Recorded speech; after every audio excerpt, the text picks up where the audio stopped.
Salut à tous, c'est le Dave, merci de passer me voir sur cette petite chaîne. Donc aujourd'hui on va voir l'opération en femto laser. Donc c'est une opération qui permet de corriger tous les troubles réfractifs au même titre que la technique de la PKR.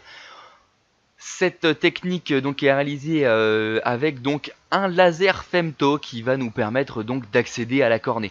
Donc on va d'abord voir une petite vidéo d'animation en 3D pour voir un petit peu comment ça se passe.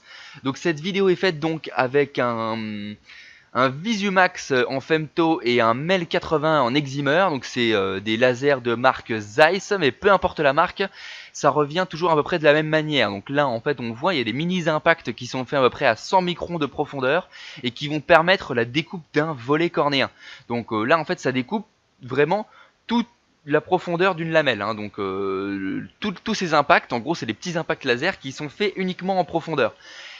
Tout autour de ces impacts, on va avoir du coup le contour qui va être fait du coup à la verticale par le laser, qui va nous permettre du coup de décoller ce volet cornéen et donc d'accéder à la cornée, de permettre au laser excimer du coup de faire son traitement, de modeler la cornée comme on le fait avec un verre de lunettes pour corriger votre vue.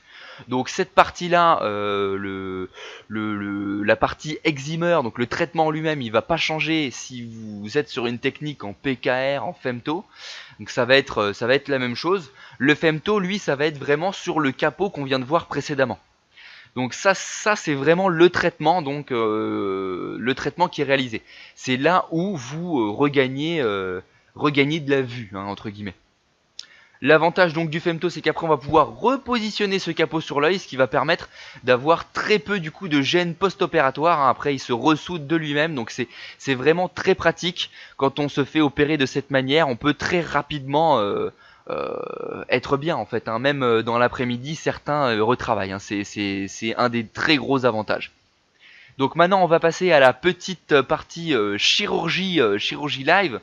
Donc là on voit l'œil est prêt à être opéré. Donc il y a les écarteurs. Donc vous n'êtes pas endormi bien entendu pendant la phase de l'opération. Vous avez juste l'œil qui est un peu anesthésié, hein, juste avec des gouttes anesthésiantes.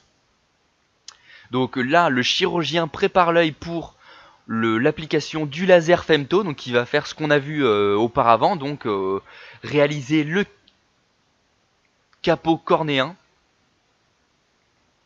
Voilà le femto laser qui se positionne. Donc le femto, lui, il a la particularité en fait où il faut qu'il se ventouse sur l'œil. Donc là c'est une phase où le chirurgien doit bien faire attention si la ventouse est bien faite, si c'est bien centré au niveau de la ventouse.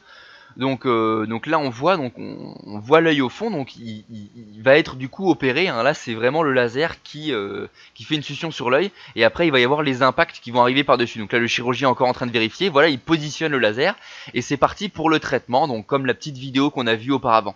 Donc on ne peut pas voir du coup les impacts pendant que c'est réalisé. Par contre on voit là le laser est en train de bouger, donc c'est plus de haut en bas, un espèce de serpentin de haut en bas, comme le jeu Snake, hein. C'est plus comme ça que dans des cercles concentriques pour tous les lasers femto.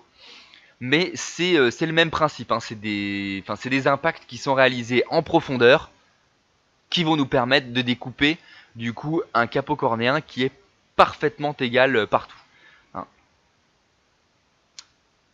Voilà, donc là le capot cornéen a été réalisé. On peut voir c'est un peu trouble dû à tous les impacts qui ont été réalisés en dessous, et on voit bien le contour donc qui est parfaitement arrondi et donc qui va permettre d'avoir un vrai champ bien dégagé en fait pour l'opération en LASIK derrière.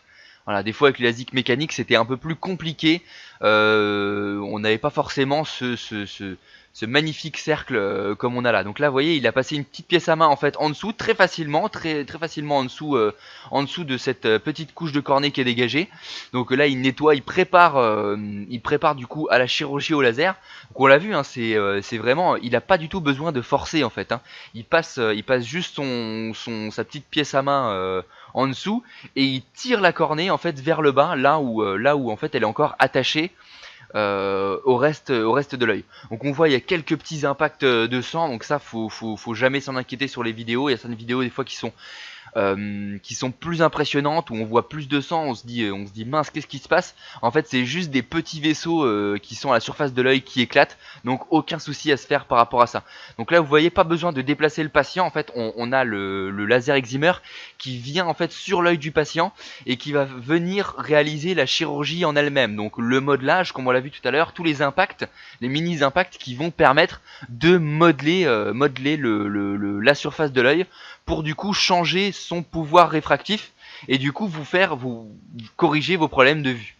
Donc tous ces paramètres en fait ils sont calculés en avance en fait par des machines que vous et des examens que vous avez fait au préalable pendant votre bilan chirurgical. Le chirurgien lui va juste rentrer ces données là dans le laser, puis il va lancer l'opération en elle-même, il va appuyer sur comme le bouton start en gros, et le laser lui va lancer le traitement. Donc là si vous n'êtes pas endormi, hein, donc si vous bougez un petit peu pendant la chirurgie, il n'y a pas de souci, hein, il y a un eye tracker qui va suivre du coup votre œil pendant tout ce moment-là, et donc vous aurez pas de souci de si je bouge l'œil, est-ce que je vais avoir un traitement qui va être faussé ou autre. Non, ça c'est très bien géré, et heureusement j'ai envie de dire, parce que sinon, en n'étant pas endormi, on bouge forcément un tout petit peu. Là vous le voyez, là c'est pas parfaitement stable, hein, c'est pas la caméra qui bouge, hein, c'est vraiment l'œil qui a des micro-mouvements. Donc là l'opération est quasiment finie, donc le chirurgien va pouvoir du coup vérifier que ça s'est bien passé, repositionner son capot et ce sera fini. Donc on l'a vu, c'est quand même super rapide pour une chirurgie de ce type. Donc c'est de la microchirurgie, hein. Vous voyez le chirurgien lui vérifie que la succion de son capot s'est bien faite. Là il vérifie à la lampe à fente que tout se passe bien. Il va bien repositionner son capot, donc là il remet de l'eau un petit peu pour que ça fasse bien ventouse, hop, il remet le capot, le volet cornéen sur l'œil. Là on le voit, hein, ça redevient bien translucide parce qu'on a remis le capot cornéen, donc avec l'épithélium et toute la première couche de peau que peut pas corriger, que peut pas entamer le laser excimer, et donc on a un œil quasi normal, hein, on va le voir, ils vont remettre la lumière, c'est assez impressionnant. On a l'impression qu'il n'y a pas eu de chirurgie, hein. C'était un petit peu tout granuleux, tout bizarre tout à l'heure. Là ça paraît vraiment nickel.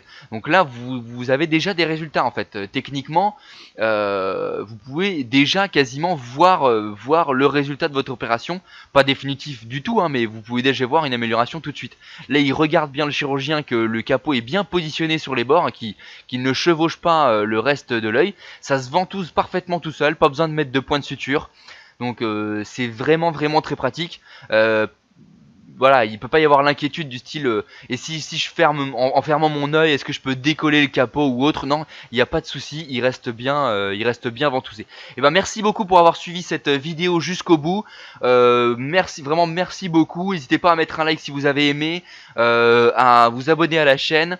Voilà, je vous remercie beaucoup. On essaiera de faire d'autres vidéos comme ça si ça vous a plu. N'hésitez pas dans les commentaires à me dire si ça vous a pas plu, ou s'il y a des choses que vous aimeriez bien changer ou que vous voudriez que j'approfondisse. Voilà, je vous souhaite une bonne journée et à la prochaine. Ciao ciao.